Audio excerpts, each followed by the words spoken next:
Hello and welcome back to the channel. So today I'm going to be doing some more work on Mrs. Winn.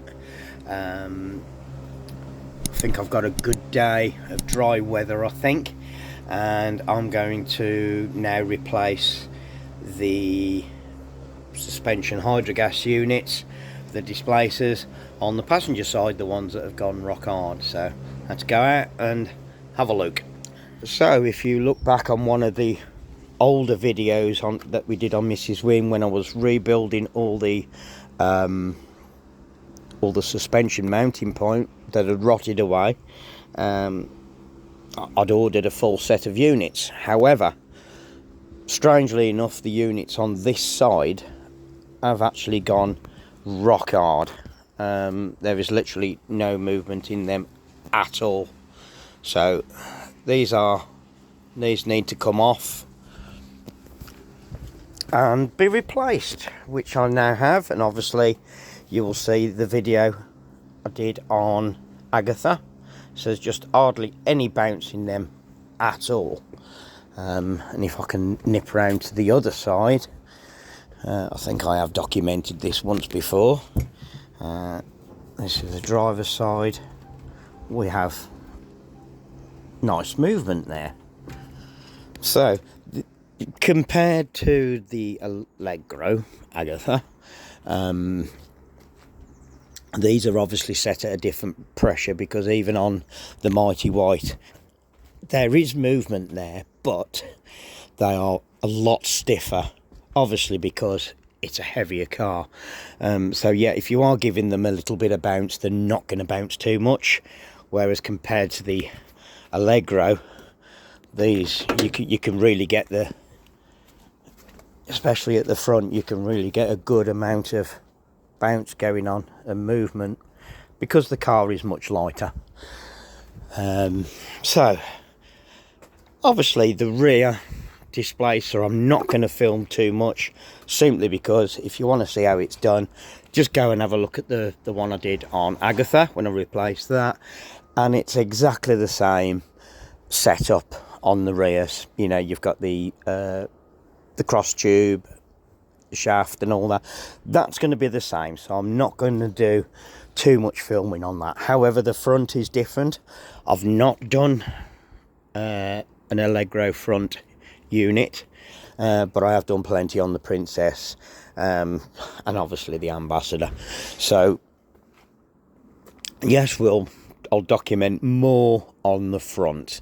So stay tuned, and let's get cracking. Let's get these wheels off. So as per the video that we did on Agatha, on her displacer replacement at the rear, the Princess is exactly the same, and it's exactly the same procedure. So basically I've now got the cross tube resting on the jack so it doesn't fall. I can let that down now, take all the pressure off the system and pull out the shaft. The pipe has also been disconnected, so the displacer is now free for me to move around. So now it's just a case of pull the shaft out and swap the displacer. It's as simple as that. It really is easy on these. Yes, I've got some explaining to do. So I've had to bolt it all back up, minus its unit at the moment, because I don't want it left with it hanging on the brake pipe there. So I've actually come to fit the replacement displacer, to find that the one that I've just taken off the car has got a crimped on hose, and the one supplied now has a screw on thread for a hose. Both of these have been supplied by Hydragas, Ian and Dawn. So yeah, so I'm currently not happy at the moment, and this is a disappointment, because I really wanted to get these units in today. However, I can still carry on and fit the front one, but obviously I really didn't want this kind of delay at the moment. So whether it's a case I'm going to have to get a hose made that I could screw on, but that means I've now got 2 different types of units, which I'm not happy with, and I'm extremely disappointed. However, at this rate, I think Gary's going to be on the road before Mrs. Winn at this rate, but there we go. Shit happens. Right, so I'm going to go ahead now and make a start on the front. At least I can hopefully get one of the units fitted, albeit it's not a hard job to do the rears. It doesn't really take that long, but I really wanted this car back on its wheels again today, but that looks like that's not going to happen. So right, I'm going to crack on and go ahead do the front. So obviously it's a little bit different, and I'll document this a little bit more.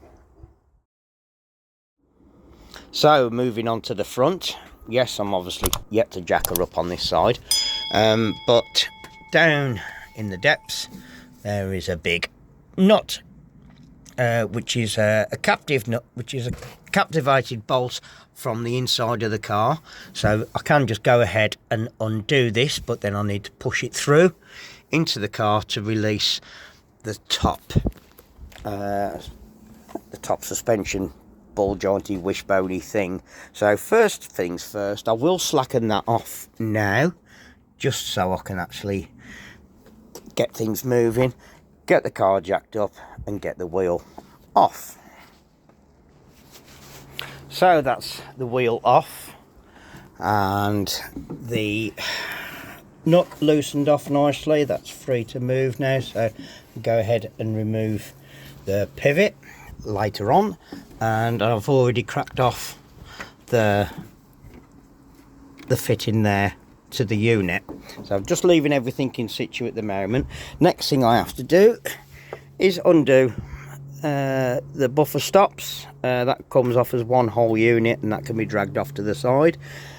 Remove the pivot, so obviously get the carpet up from the inside, which I'll show you, and then I can extract all this and the unit, slot the new one in, and hopefully all goes well and get connected up again. So that's no problem there. I think as well, while I'm under here, with the wheel arch liner removed, there's a little bit of scabbiness going on. Obviously want to tidy all that up, get it treated, and maybe get some stone chip under there before putting the arch liner back in. But first things first, let's concentrate on these displacers. So that's the bump stop assembly unbolted, and we can just leave that out the way, leave that on there. So all I need to do now is knock out the pivot, which will fall to the inside of the car. So I'll just now go and peel back the carpet so we can see what's going on. And with the carpet and sound deadening peeled away, there is the captive bolt that I can now push through and release the top suspension pivot. So that's pushed out, and hopefully just a little bit of brute force withdraw the bolt all the way out. So now I should be able to remove the top pivot and pull the unit out. And that's the top pivot mount swung out the way, and in there you can see the displacer. Pull out the spring. So all I need to do now is release the pipe here. There we go. That's unhatched from there. And now with a bit of jiggery pokering, a bit of wiggling and all that, the unit, we'll take the boot off then, will slide out eventually. I think you have to twist and pull, he says. I'll probably need 2 hands to draw this out. There we go. And out she comes, mind your fingers. There we go, and that's the unit out there. Ooh, a little bit heavy because it's still got fluid in it. Well, yeah, it's a shame that one's gone hard as well, but there you go. Nice green fluid pouring out of there. I should be saving that, but I've got plenty. So let's go and grab the new replacement unit and get it slotted back in its place. Yeah, in here I did give it all a real good coating of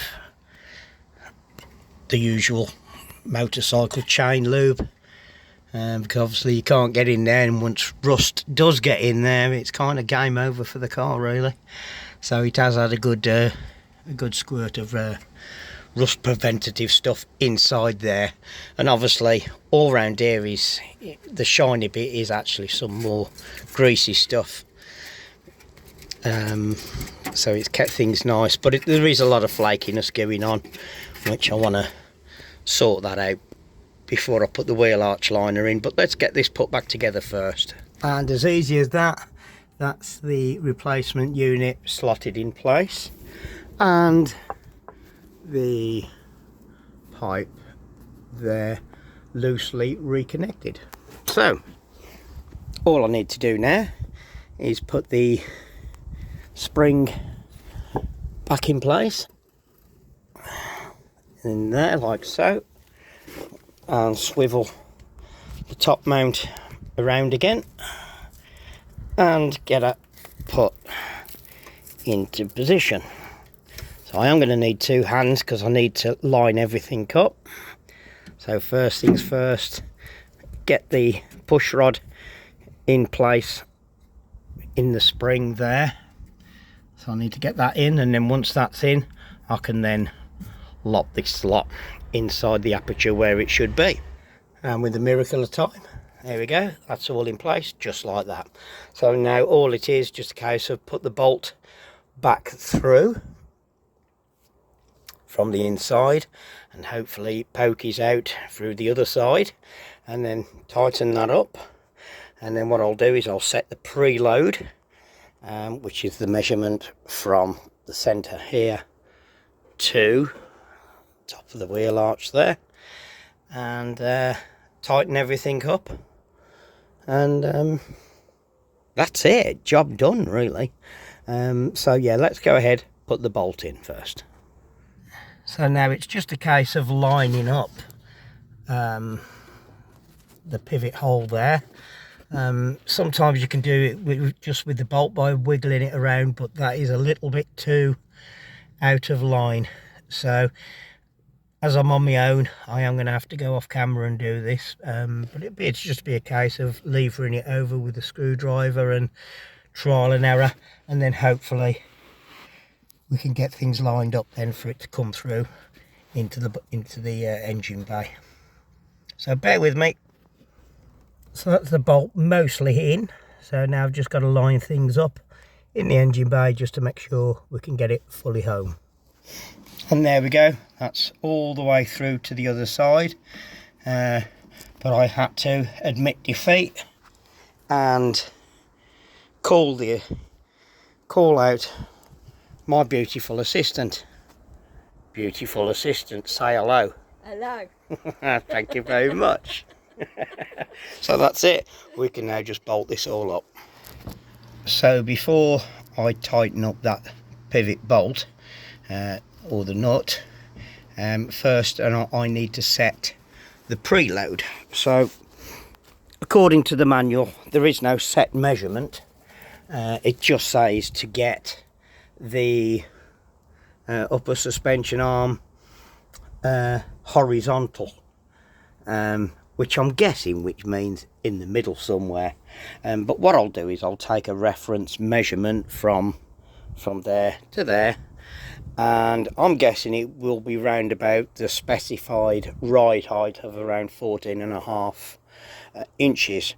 As I explained in the video that I did on Agatha, I like to run them slightly lower. But I will explain why we set the preload. So as you can see there, you've got the outer casing of the bush, and now that is a press fit inside the suspension arm. So basically that should never move. Here you've got the bush itself, and then you've got the center tube, which when the bolt is tightened up, that doesn't move either, so that stays in place. So any swiveling that's done in this arm is done with the bush.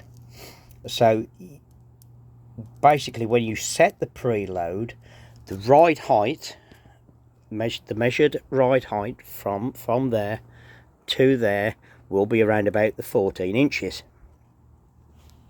which means this bush will then sit in its natural state at that height.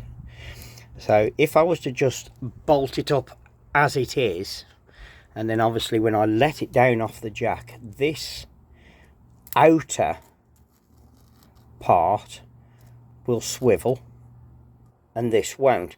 So all that bush inside there will be twisted, and then that is what actually ruins the bushes.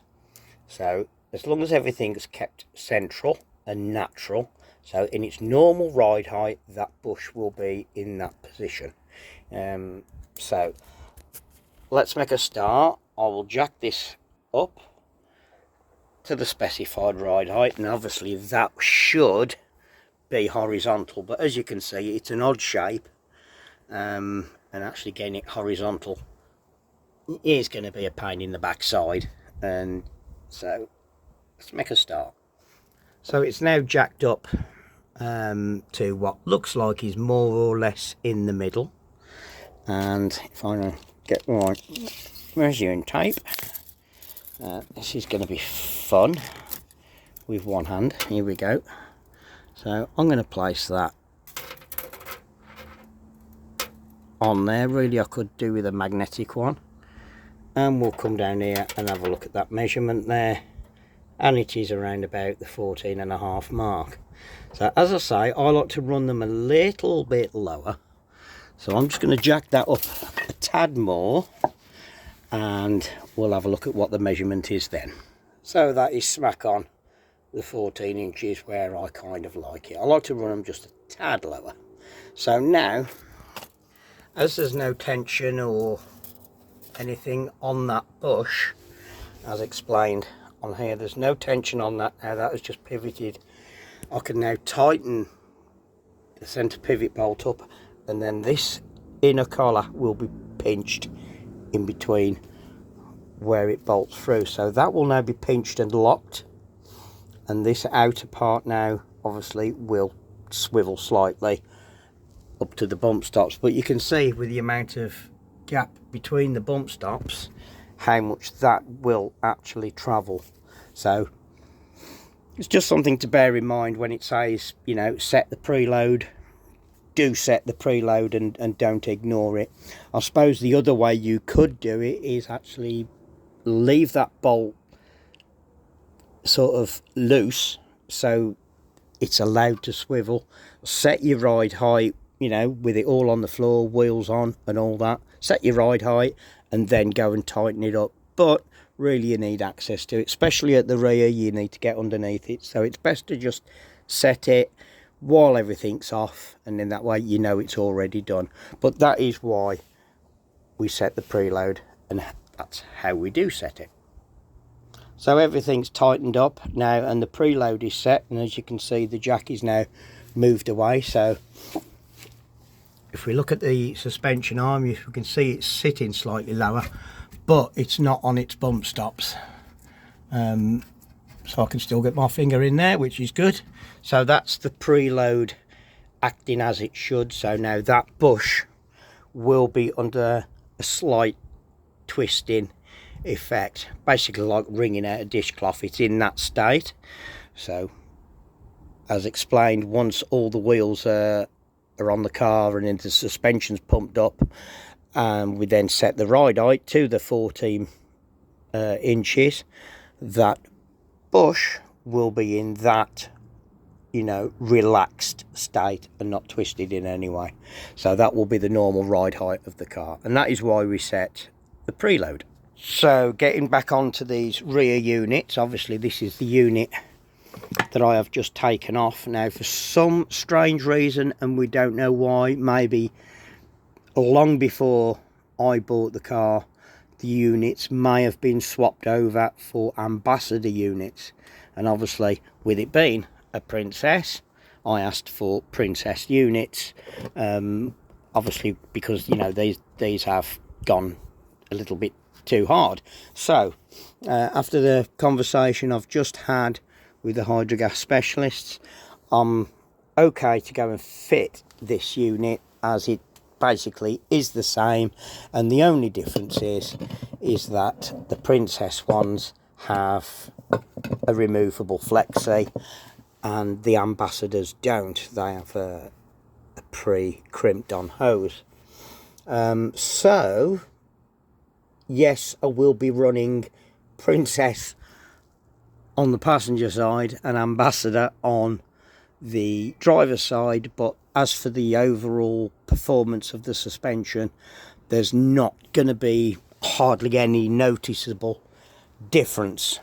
The only difference between the front units is basically this ball on the end where all the gas is slightly bigger on the ambassador than it is the princess. But other than that, given the movement in the suspension, that's not going to make much difference. So I can go ahead, fit that one, and out of the goodness of their hearts, they are going to send me out a flexi, so I can leave her on the axle stands for now. I can get this bolted up, finished off, and then when it comes, I can then just put the flexi on and we can have this finished off. So a slight delay for me, but no delay in the way of the video, shall we say.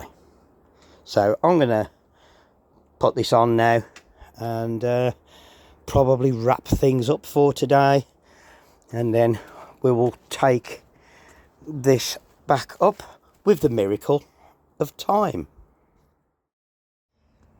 So the replacement hose has arrived, so that I can now connect this up and get the wheels back on Mrs. Winn and get her back on the ground and get her pumped up.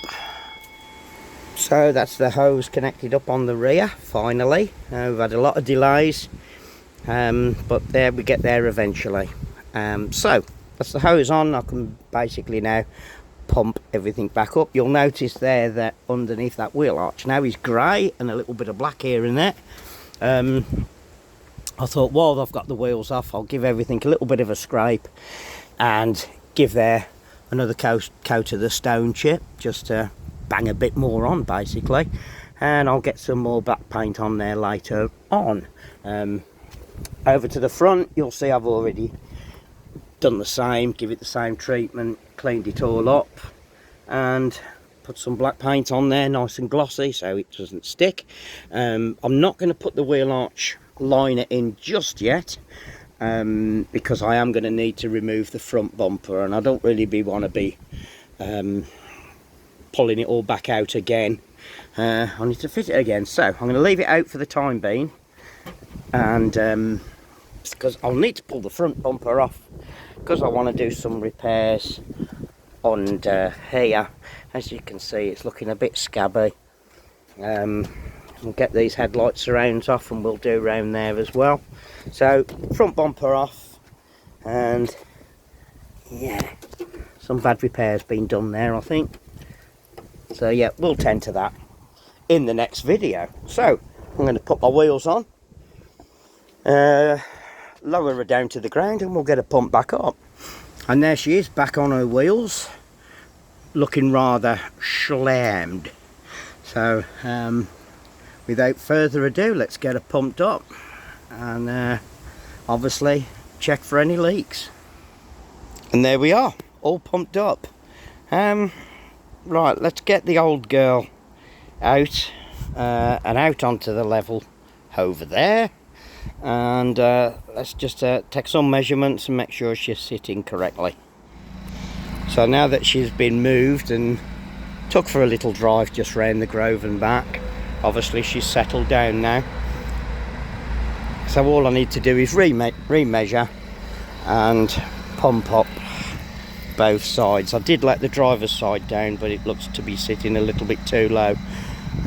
Obviously the Hydragas needs time to settle, so let's pump her back up to a sensible ride height and see how she looks. So that's a ride height set of 13 3/4 inches, which goes from, as we've said before, centre of your wheel hub, centre of the hub nut, your drive shaft, all the way up to the top of the wheel arch there at the front. So that's measured quite nicely, not too high. That is probably where I prefer to have them set, slightly lower. I think it gives it a better all stance rather than being nose up in the air. I mean, it's a wedge after all, you want the front end pointing to the ground. So I think that's going to be it. Let's get her put away and I can start doing other stuff featured in other videos. So Mrs. Winn is sitting up nicely and she's all back up on all four wheels, and there's a train about to go by, as usual. Right, so that's all from me in this video, and so there will be more to follow. It's either going to be Mrs. Winn, the Mighty White, or the black one. Who knows? We'll see what's next in line to be done. So take care of yourselves. No, don't forget to like and subscribe. I'm going ahead of myself here. So yeah, don't forget to like and subscribe, comment below. All comments are welcome. So that's all from me in this video.